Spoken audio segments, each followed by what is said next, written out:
What's going on, everybody? Culturedog Sam Hatch back with another video review. This time we're going to do a DVD. I do believe there's a Blu-ray of this, but sadly I just got the DVD copy for a review. Not complaining though, because it's a really fascinating film. It's a 2015 documentary by Tom Hanks' son Colin Hanks called All Things Must Pass. Yeah, All Things Must Pass itself being a reference to George Harrison's work. And as you can see from the cover here, All Things Must Pass references Tower Records in particular. And it's a documentary about 96 minutes, which is pretty decent, even though I personally feel this could have even been expanded into more of a Ken Burns multi-part essay. It is definitely focused, though, which is good. And it does kick some things to the curb to maintain that focus, but it is the tale of Russ Solomon at its core. And he is a gentleman who established Tower Records from his family's pharmacy in Sacramento, California. And it is a real fascinating start to the film. As all documentaries, the seeds and origin stories are always really, really interesting, because as with pretty much any other endeavor, the possibility and potential for failure is just completely everywhere. And it's amazing to see how these projects and these dreams can kind of surpass that. And is it luck? Is it stick-to-itiveness? Is it just keen marketing and business sense, etc.? But yeah, in the case of Tower Records, it's this fascinating tale of how it started as a way to hustle used records from jukeboxes, and then that turned into, hey, we can actually sell new 45s, etc., and then into we can sell new records. And interesting that Russ's family essentially wanted no part of this when he decided to make it bigger and bigger, and sold him the company. Right, basically, he decided to tear down a wall and establish a new part of this facility in Sacramento, and just go for this entity as a full record shop. And his family's like, I'm signing this over to you. Sink or swim, have fun, buddy. And how it quickly grew and grew and grew, and how record buying became such a huge thing, from both singles to full lengths. And it really establishes this world where each new invention and new marketing ploy in the terms of sold music just made things bigger and bigger for this company. And how it's interesting that is in juxtaposition to today's scene, where every new little bit of technology causes the boat to rock and causes unsteady ground. So yeah, things just kept evolving, and Tower Records started booming, spreading out across California. And it focuses on Russ's crew, and it's definitely smart to do that in a film of this length. It focuses on Russ's money manager, Bud Martin, and explains the dynamic of these two guys. The yes man, who was the dreamer, Russ, and had this vision of just making this really cool place and selling this cool product. And Bud Martin, the guy who had a little bit more of a head on his shoulders as to expenditures and keeping things in control. And then eventually it shows you how that first set of employees that were hired for Tower Records became the corporate infrastructure, and how they were all brought up as the company grew up and were given these positions, not because they were amazingly adept at any one particular job, but just because they were the person that was there to do it. In fact, one guy gets sent to Japan to think about expanding the business in Japan, just because he was the one willing to go over there and check it out. So yeah, then it explains the boom. Tower Records did go to Japan very early in its career, and they actually learned that there was a Tower Records knockoff company already in Japan, and how the Japanese market just embraced it amazingly. And then how it spread to the East Coast of America and beyond. And it particularly focuses on the famous Sunset Strip store, which was one of the first stores to be built from the ground up on an interesting piece of land, and I'm lucky to have been there myself. Tower Records is definitely something that I've been exposed to since maybe my late teens or something. going to Boston, the one thing that saddens me about this documentary is the Boston stores aren't really represented. I think they're mentioned once or twice. It's definitely focusing on New York, Japan, and California, obviously.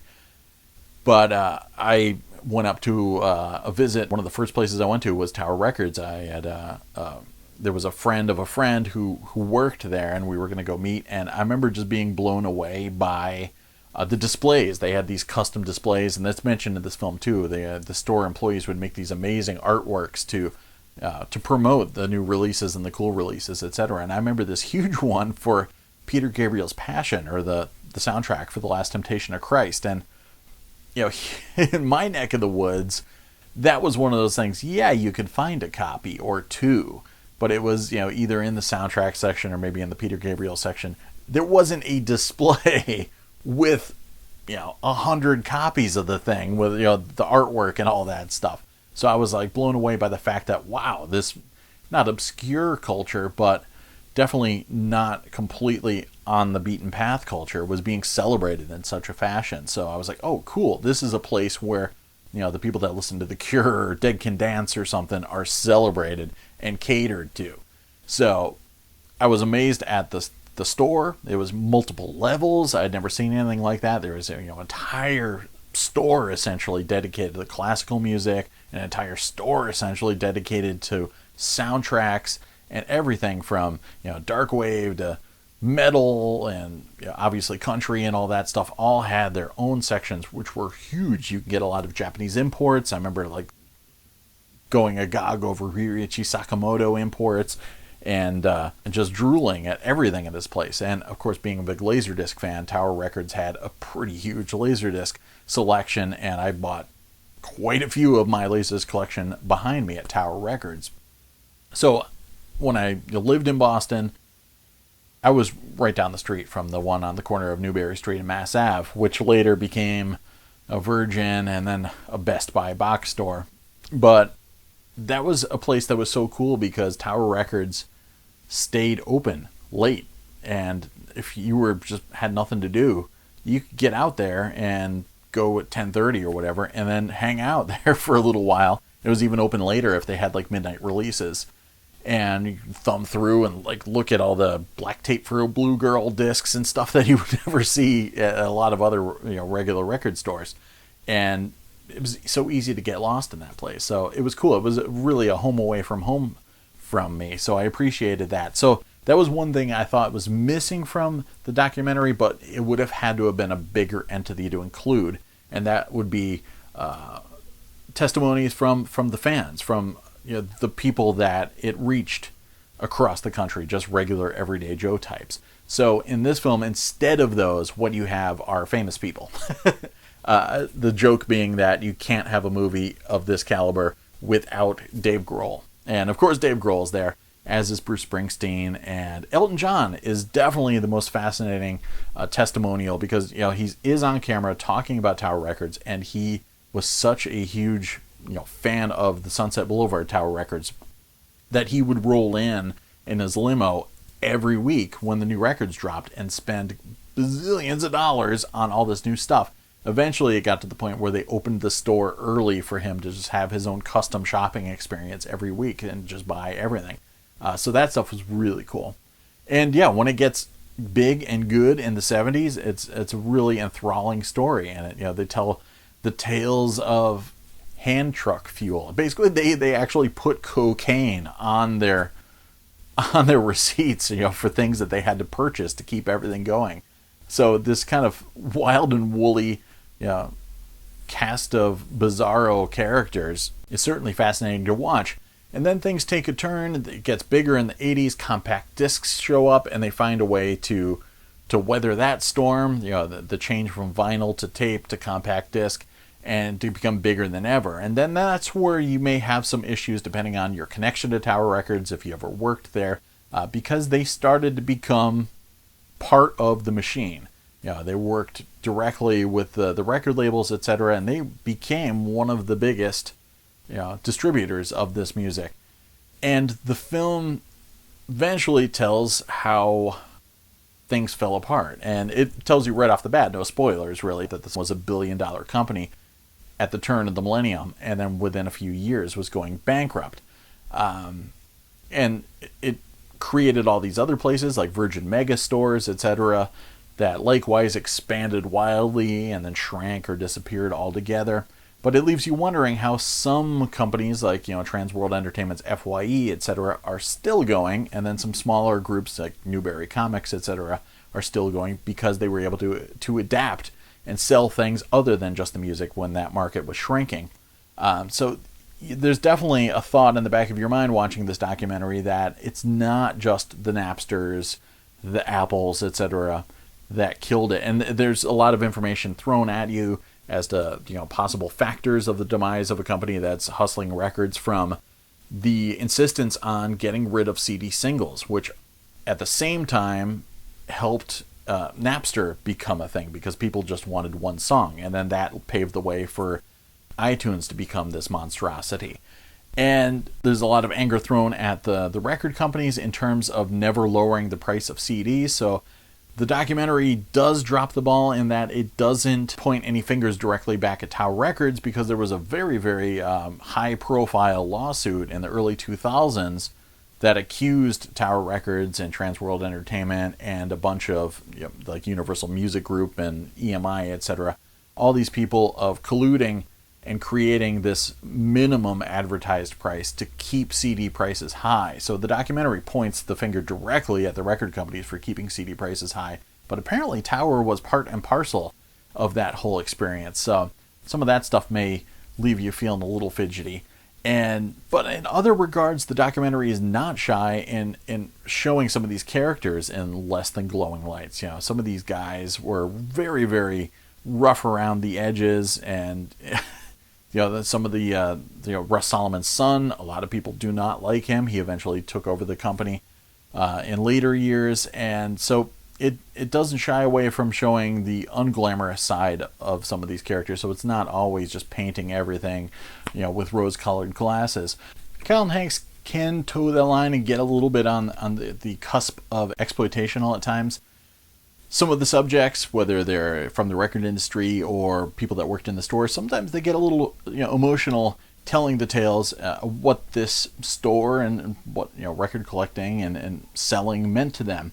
And they do the motion to cut, etc. And obviously later on it was probably discussed and they allowed Hanks to include those scenes in the documentary, but it does push the boundaries a little bit. It's a little Barbara Walters-ish at times, and so it may make you feel a little icky seeing some of those moments when he's trying to really tug at your heartstrings. But in the other terms, there's definitely a bigger story than is ultimately told about the collapse of the company. But it does explain how it was largely driven by the fact that it just kept borrowing money to expand, and it was expanding and expanding without any foresight of a change in the culture, a change in the technology, because every change up until this point had just fueled the beast and made it bigger and allowed it this opportunity to expand even greater. So if you have digital coming down the horizon, why not open tons of stores in South America? Why not open a Mexican super plaza of records? And it shows how that fruition quickly turned to decay and the company fell apart. And then again, there's some other claims I have heard from people saying that Tower Records as we know it did not have to die. They could have been bought out by a place like Trans World. So there's been some claims that the company that offered to purchase it gave a bit of a nice deal to Russ Solomon. And that's another area in which the documentary drops the ball, in that it never tells you Russ Solomon's story. It tells you how he's disappointed that Tower Records is no more, etc. But it doesn't tell you any kind of personal consequences of that. Is he now a man of little means, or is he still living the high life? And there have been some fingers pointed that he and the company profited greatly by selling to a company that had no intentions of carrying on the Tower Records legacy, and all they do is buy things and liquidate them immediately. So there's a little bit of an undercurrent out there that they could have sold to a company for less money, but that company would have kept the Tower Records legacy going. But instead, for a bigger payout, a sweeter paycheck, they chose to just kill it. So they put Old Yeller down to line their pockets, is essentially what some people are saying. So I am not part of Tower Corporate, or never have been, so I don't know about the truth of those matters. But it is really fascinating that there's still some stories that have yet to be told. And again, I would have loved to have seen some more testimonies from people that attended those cool midnight release sales, etc.